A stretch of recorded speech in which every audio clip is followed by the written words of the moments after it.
Appreciate what you have before it turns into what you had. Hi, my name is Marco, and welcome back to the O of Course show. Hope you guys enjoyed that last episode where it was Trinity and I. You know, had to had to bring in a guest. Got to make things a little bit more exciting. Because I know not all the times you guys are gonna want to hear me. So just had a little spice things up, but just gonna tell you a couple stories and kind of maybe some other things. Who knows? But once upon a time, in a small, picturesque village nestled in the rolling hills, there lived a young man named Thomas. He was an ordinary fellow with an ordinary life, but he had a peculiar habit of taking things for granted.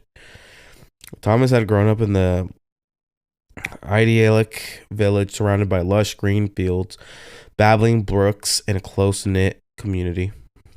His days were filled with the routine of tending to his family's farm, as generations of his ancestors had done before him.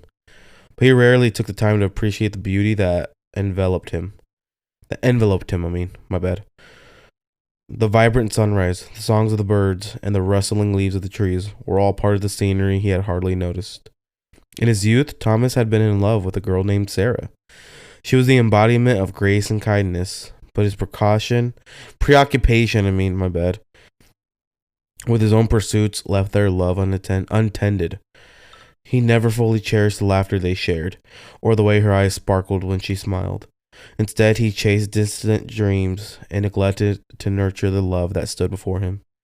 As years passed, Thomas continued to overlook the value of the simple, everyday joys of life.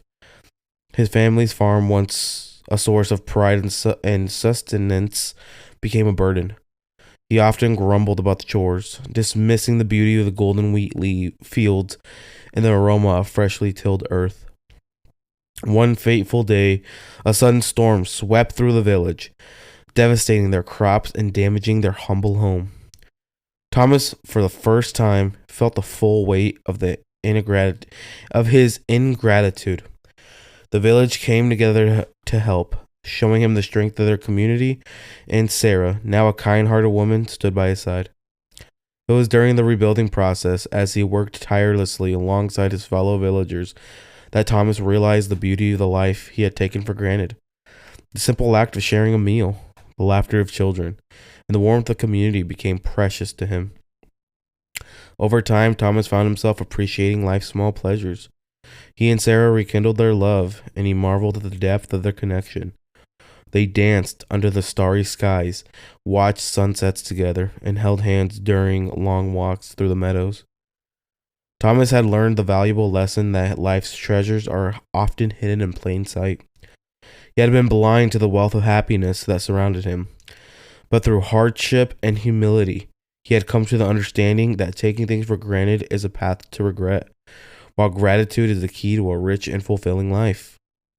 And so Thomas, once the young man who saw the world with unappreciative eyes, became a beacon of gratitude in the village, reminding everyone that life's most precious gifts are often right before our eyes, waiting to be cherished. And with that, just kind of just the way you see life. That's really all it depends. However you're going to see the life you're living. Because everyone sees the world differently, which is always amazing. Because think about it. If a poor black man from Chicago or from Baltimore sees the white man as greedy motherfuckers and just they're greedy people and they're always rich and shit like that, that's how they're going to perceive them.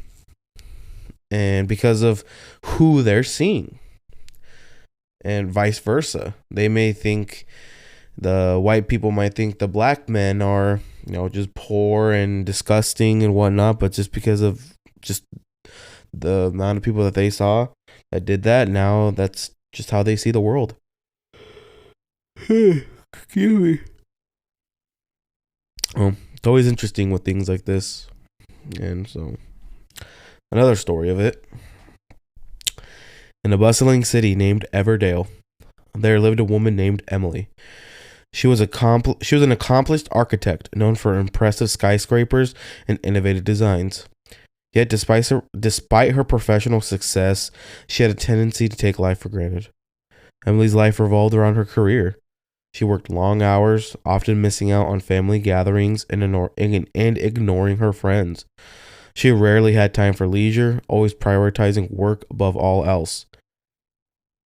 One day, Emily received a phone call that would forever change her life. It was her mother, Angela, calling to tell her that her father, Robert, had been diagnosed with a serious illness. Emily rushed to the hospital, but it was too late. Her father had passed away before she could even say goodbye.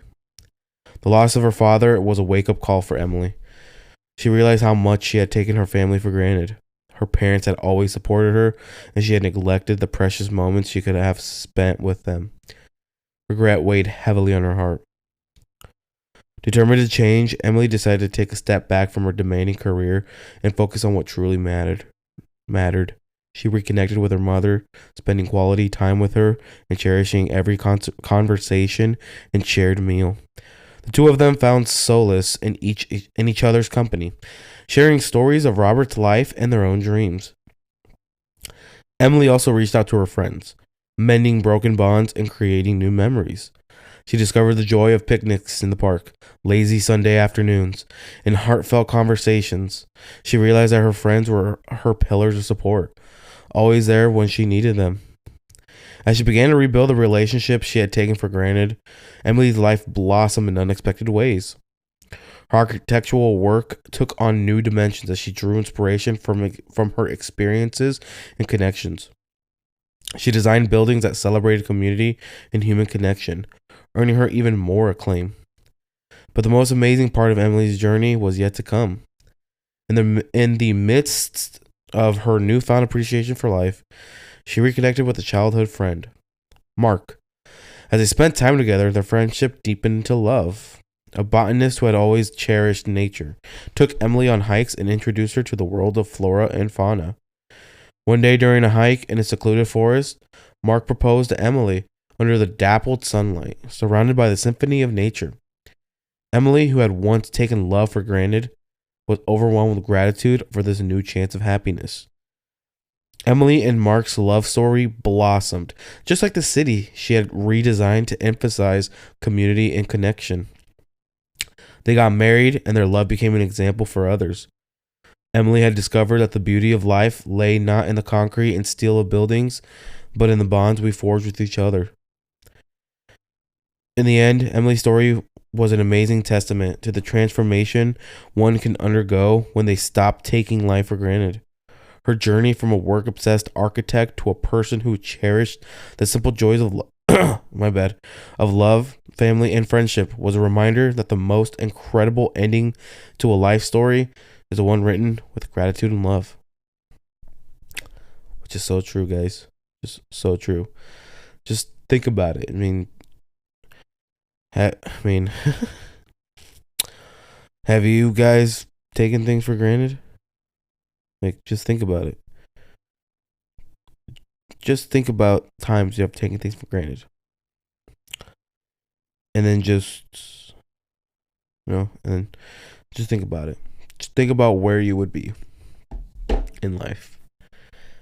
Because even though those were happy stories, sometimes other stories aren't always just happy. Because think about it. Like, maybe you pushed away friends, family members too often. I'm not calling out people, but maybe you post too much of your fucking problems on Facebook. No one gives a shit. But some stories don't always end like that. Because even though, like I said, like pushing all those people away could then now make you literally lonely. Like, people probably aren't going to want to talk to you the same because you pushed them away. People are just going to see you different. They're going to see you who they saw last year, 2 years ago, 3 years ago.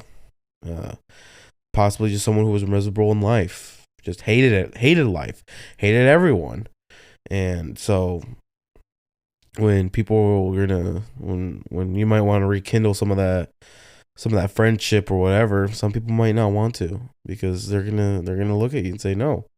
Like, this is awkward. Like, this is awkward as hell that you're trying to be friends, and that may lead you to feel lonely or even depression. I mean, because I I sometimes feel lonely.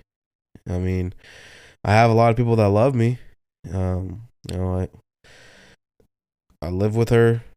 I have my parents, my sister, brother. Um, and even then, sometimes I'm like, damn, like I just feel lonely. And but I mean, it's because I'm not taking things for granted. I mean, even though yes, um, I may feel lonely, but I know whenever I can, like, call them, text them, meet them, whatever, I know they're gonna be there. And some people don't have that. Some people don't have parents. Some people don't have uh, like a brother, siblings, or even they do, but they just, the bond is just not there.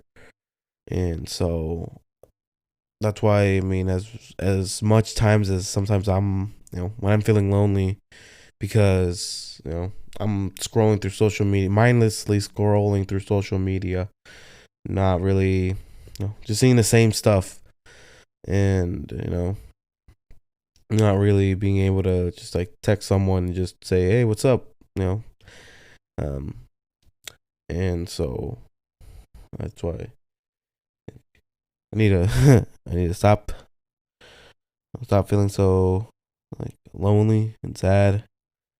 um Sorry this sounds sad, but I promise you it's not. Just a little quick podcast episode. So thank you to like my 3 to 5 listeners. I really appreciate it.